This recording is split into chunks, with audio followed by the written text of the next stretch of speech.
All right, back with you. Let's wrap up our final week of the program by speaking to Brian Dutcher. He's the associate head coach, the head coach in waiting. We have spoken about San Diego State and New Mexico at great lengths today and all week long. San Diego State does its part, beats Vegas on the road this past Wednesday night, and it sets up the showdown that some of us have been speaking about for some time here. Dutch, always our pleasure. Thank you very much, and a happy Friday to you. Thanks, Darren. What a great week for basketball at San Diego State. Coming off 2 tough road wins to put ourselves in this position, and now it's for the conference title. It's here at Viejas Arena, and we're really excited. What's the week been like for you? I don't mean just in terms of practices and film study and things of that nature, but, this game, at least from where I sit, and, I think that I have a pretty good, I got my fingers on the pulse of what's happening here. I mean, this is really exciting, I think, for the city, for Aztec fans, for casual basketball fans. What about, though, for somebody who's a part of it like yourself? It's a culmination of a lot of hard work for this season. I mean, both teams have played exceptionally well, put themselves in a position for this type of matchup, and so right now you just got to do your final game planning. No one's going to change a whole lot, especially with both teams having played already Wednesday this week, 2-day prep, and you make a few tweaks to what you did the first time here and there, and change a little bit, but you are who you are pretty much at this time of the year.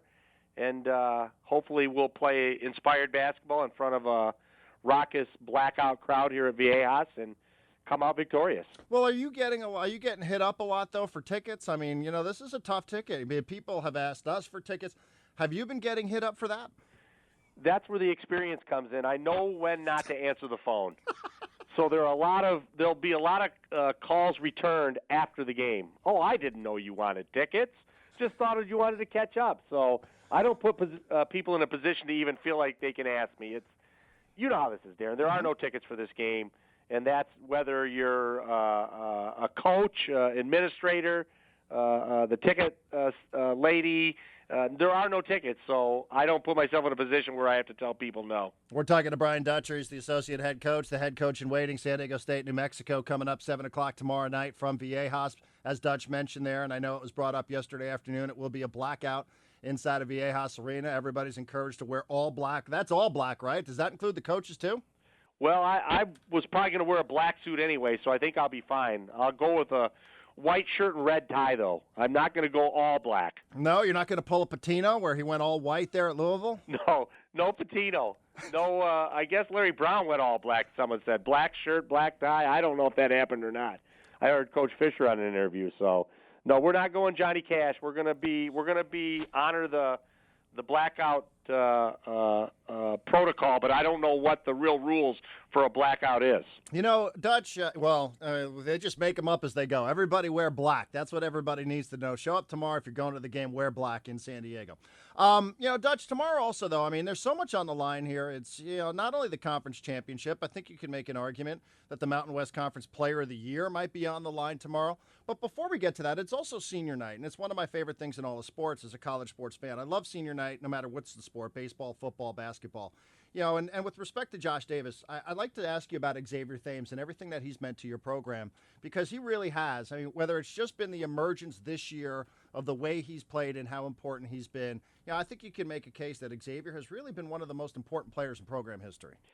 He's been all that to us, Darren, and as good as he is as a player, he's equally as good as a person. And so you always root for a guy that's such a quality individual that you want him to have success on the basketball floor and off the floor as he moves on with life. And everyone preaches family, but he's a member of the family now, and so it's like having a son finish a career, and you're sad to see him go, but you're happy at the same time for all he's meant to the program and all he's meant to us as individuals. Yeah, I mean, don't you think that this year, just given where you were a year ago, where you're headed next year with this incoming class, I really think he's still, even to this date, a little bit underrated in terms of what he's done for you guys. Yeah, well, sometimes in team sports you play in the shadow of a teammate, and I think last year Jamal Franklin cast a big shadow. Even though X was a wonderful player, he was dealing with injuries. Chase Tapley, who was a 4-year starter here, cast a shadow, and James Rahan. And we're talking about seniors last year that were great for the program. We missed a lot. And so X got to step out of the shadows a little bit, and it was his time to shine.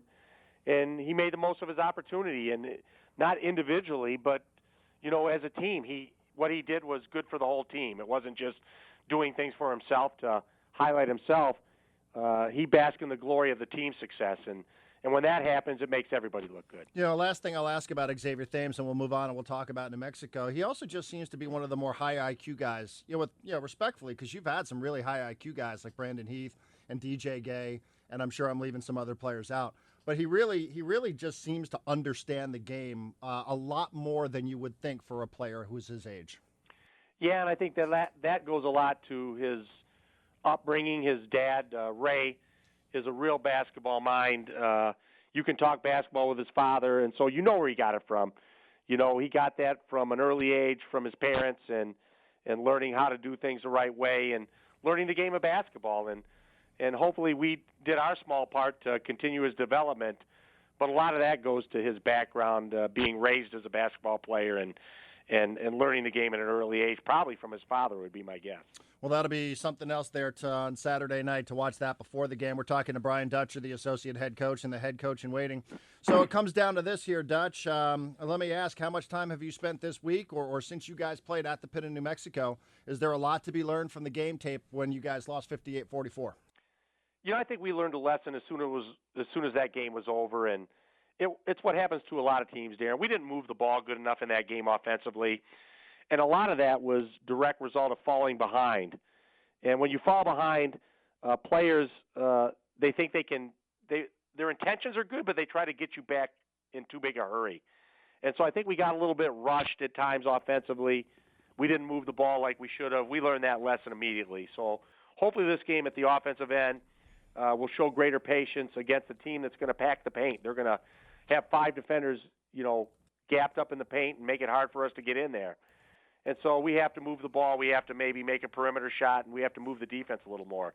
Defensively, I think it's a lot of the same thing. It's dealing with these two enormous human beings in Bairstow and Kirk. They're grown men. They're strong. They look like they're, Bairstow especially, chiseled out of granite. And so we're going to have to find a way to move them, and if we can't move them, we're going to have to get around them, and we're going to have to lend assistance and help when it goes inside. And you're talking about 3 players in one game that are potential Conference of the Year players, and Kendall Williams, their guard, who was Player of the Year last year, Cameron Bairstow, who's a candidate this year, and Xavier Thames. So there's a lot of really good talent on the floor, and I think it's going to be a really fun basketball game for everybody to participate in and watch. 58 points, that's what you held New Mexico to last time. If you're to hold them to 58 points again at Viejas this weekend, what do you think of your chances? I think we better score 60. So, 58 points is a good defensive number, but, if it's in the 40s, if it's in the 70s, we have to find a way to prevail in the end. And like I said, I think our half-court defense was very good the first game. We let them get out on the break on us, and a lot of that was caused by turnovers, forcing the ball in the places it couldn't go, and on being frustrated offensively, that sometimes you get frustrated offensively and the defense just slides ever so slightly, and that leads to run-outs and baskets. So we have to, I think, be better offensively, and that will help us continue to play the Aztec defense that the fans are used to seeing all year. I'm probably making too much out of whatever tweaks have been made here to the offense and the motion offense, and I say that respectfully because Coach Fisher came on and said it was you and that it was Mark Fisher who actually suggested the idea. But how much of the tweaks, whatever they are, and however impactful they've been, how much of that came from the New Mexico game? A lot of it came from the New Mexico game. When you're quick shooting it, you're only making 1 or 2 passes a possession. And it's not that players are selfish. Sometimes we as coaches have to put them in positions where they're able to move the ball more. And we were running a lot of quick hitting set plays and getting early shots. But, sometimes it's better to get everybody a touch in a possession, get them into the rhythm of the game. And we thought at that point we would, at some points of the game, try to get everybody moving, getting everybody a touch of the ball. But at the same time, Darren, we do have a lot of our quick hitters that we run at times to keep the defense off balance. I think if you run one thing all the time, as much film as there now of your opponents, people get used to what you're doing and they prepare for it. So we have to continue to move the ball, but at times not be afraid to get X and and some of our players attacking immediately. Do you guys tomorrow, I mean, X's and O's notwithstanding and whatever sort of tweaks you may or may not want to make and in-game adjustments, how much do you have to coach their emotions tomorrow night? You know, at the end of that game against New Mexico, you know, tempers were running pretty hot there, and we saw what happened with Winston Shepard, not only on the court but walking off it as well. And thankfully, it sounds like they dinged that idiot in New Mexico who was throwing stuff here. But you know, I mean, this is a huge game coming up tomorrow night. Do you have to coach their emotions at all? No, I think they'll be, they'll be ready to play. Obviously, it's whether they're too emotionally engaged right away, and usually that only lasts the first minute or so of the game. You know, after that first minute, everybody settles in and it gets to a pace what they've played at all year. But I think at the start of the game, with the emotion of senior night and the importance of the game, I think both teams will be breathing pretty heavy in that first minute. Yeah, I would think so as well. So no worry about any carryover whatsoever from the end of that one. No, I think both teams have, dominated the conference, really. We've shared titles. We've split titles. We've won, I think, between the two teams, 9 of the last 10 titles, something like that. And so this has been the two best teams in the Mountain West over the last 3 or 4 years. And so we respect them. Obviously, we want to beat them. But it's a healthy respect. It's not a chippy kind of a game. It's going to be two teams that are going after really hard. Yesterday we had this soundbite from Coach Fisher. He joined Ted Leitner there post-game and was talking about Winston Shepard's three-point shot and said, I turned the Dutch, and I'm paraphrasing what Coach Fisher had to say, said, I turned the Dutch, and I said, I don't know if I should wring his neck or if I should hug him. What did Coach Fisher do when Winston Shepard got back to the bench after that three-point shot? Well, it went in, so I think we know the answer to that. He hugged him. So, hey, sometimes players have to make big plays and big shots, and obviously it's a shot that UNLV would live with, but it was a 2-point game, and Winston hit the critical shot that gave us the momentum going down the stretch. And sometimes players have to make plays at important times, and you give Winston credit for having the confidence to do it. You don't want players that are scared on the floor, that shy away from the moment. At the same time, you don't want them playing in a fashion that they don't play all year. But I think with the time and the score and the play X made, he tried to get in there and create a shot for himself. But when they took that away, he made the logical play, and Winston took a very important shot in that game and made it for us. Would you guys, last question, hypothetical, but if it comes down to a one-possession game, and it very well might between yourselves and New Mexico tomorrow night at Viejas, are you guys more comfortable with your defense on the court or with your offense on the court if it comes down to one possession? I would say I'd want the ball. I mean, it's like overtime. No one defers in overtime in the National Football League, and that's the same at the end of the game. If we needed a basket at the end of the game, I think we'd put it in X hands, Thames, and say, X, get us in a position to win the game. And we'd all be happy with that. That surprises me. I figured you guys would, its defense has been such a hallmark of the program, not only this year, but every other year. That surprises me a little bit, Dutch. Well, if you ask Justin, he'd say he'd want to get a stop to win the game. So it all depends on who you ask. So Coach Dutcher says, let's get the ball to X Thames, and I'll roll with that. Well, fair point. By the way, and I know I said that would be the last one, but Justin Hudson, that was a big deal for him the other night, huh, to go into Vegas and win on the road like that?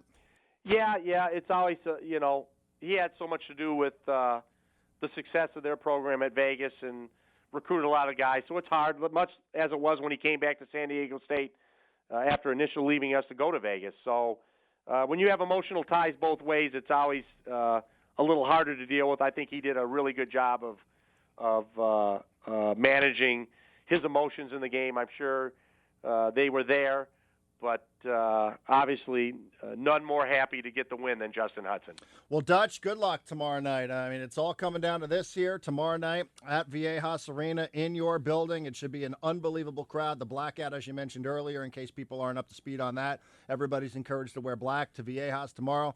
Dutch, good luck to you guys, and we will talk to you next week. Thanks, Darren. And guess what? We get to play again next week, and we get to play again the week after that. So a lot of basketball left we're excited to be involved with. Yeah, I'm probably not the last time you're going to see New Mexico either. Probably not the last time we're going to see New Mexico. Thank you, Dutch. All right, thanks, Darren. Bye.